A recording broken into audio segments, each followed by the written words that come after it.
warahmatullahi wabarakatuh. Halo sahabat BP Batam, kembali lagi dalam Ngobras, Ngobrol Bareng Humas. Talk show yang membahas seputar Batam yang dikemas dengan obrolan santai edisi Ramadan 1444 Hijriah bersama saya Rahma Utari. Sahabat BP Batam, pada episode Ngobras kali ini kita akan mendengarkan tausiah yang akan disampaikan oleh Rois Syuriah, PCNU Kota Batam, sekaligus Imam Masjid Agung Batam, Kiai Haji Ahmad Ridho Amir, dengan mengusung tema keutamaan akhlak. Assalamualaikum Ustadz. Waalaikumsalam warahmatullahi wabarakatuh. Baik, terima kasih sudah hadir Ustadz. Bagaimana kabarnya hari ini? Baik, sama-sama. Terima kasih. Alhamdulillah. Sehat selalu Ustadz ya? Alhamdulillah, sehat. Baik. Kepada Ustadz kami silakan. Baik. Assalamualaikum warahmatullahi wabarakatuh. Bismillah, alhamdulillah. Alhamdulillahirabbil alamin wa bihi nasta'in wa ala umurid dunya waddin. Wassalatu wassalamu ala asyrafil mursalin Sayyidina wa maulana Muhammadin wa ala alihi wa sahbihi ajma'in amma ba'd. Para pemirsa sekalian yang saya hormati, saya muliakan, berbicara tentang keutamaan akhlak.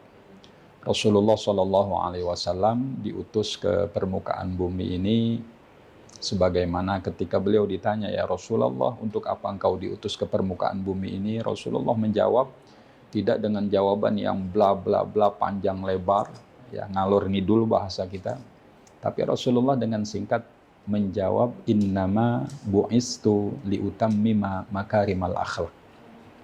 Saya diutus oleh Allah dalam rangka menyempurnakan akhlak dan budi pekerti yang luhur.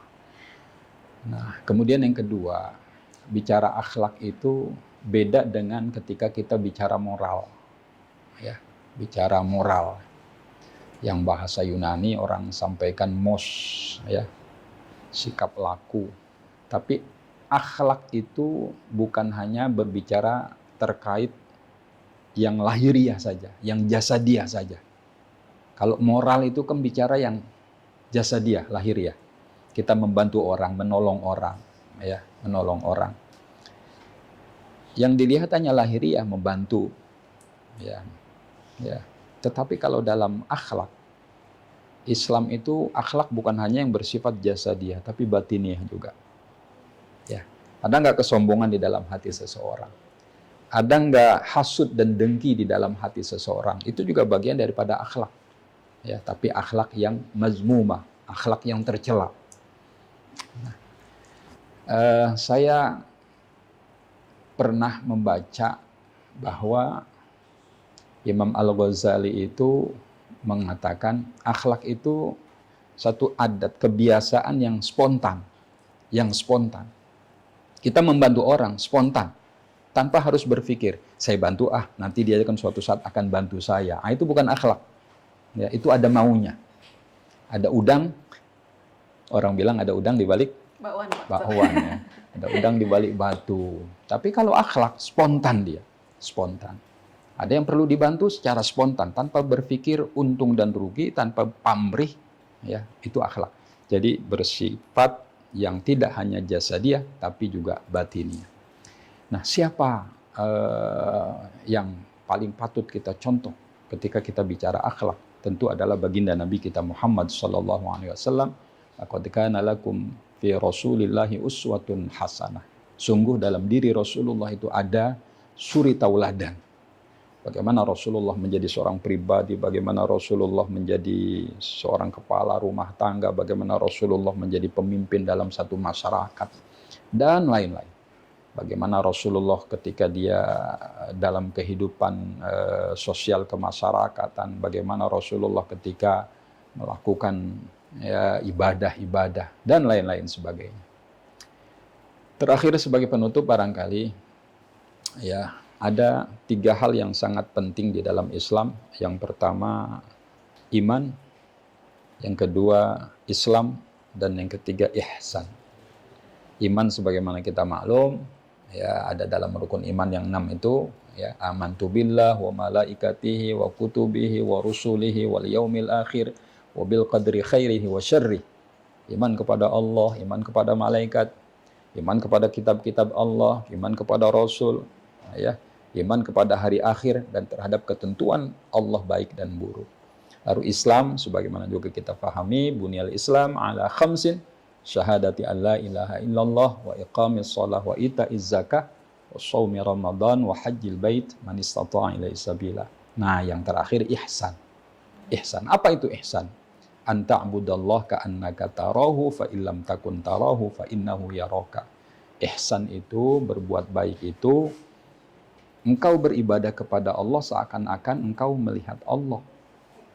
Jika tidak mampu engkau lakukan, karena memang sulit ya. Betul, Ustaz. Ya, merasa diawasi oleh Allah Subhanahu wa taala. Jika tidak mampu engkau lakukan, buatlah. Ya. Allah itu mengawasi engkau, Allah itu melihat engkau. Nah, ini bagian daripada akhlak sesungguhnya, ya, daripada keutamaan akhlak. Bagaimana Allah yang Maha Rahman dan Rahim ternyata selalu mengawasi kita, bukan ketika kita sedang beribadah, tetapi ketika sedang berinteraksi kepada siapapun, sedang melakukan apapun, Allah itu mengawasi kita. Nah, lalu berikutnya, ya, bagaimana dalam satu hadis itu, man kana yu'minu billahi wal yaumil akhir falyukrim dhaifah. Ya, orang yang beriman kepada hari akhir, dia selalu memuliakan tamunya. Ternyata memuliakan tamu bagian daripada akhlak. Menghargai kawannya, menghargai temannya, sahabatnya. Ya, terutama birrul walidain, itu juga akhlak yang utama, akhlak yang mulia. Berbuat baik kepada kedua orang tua. Ya.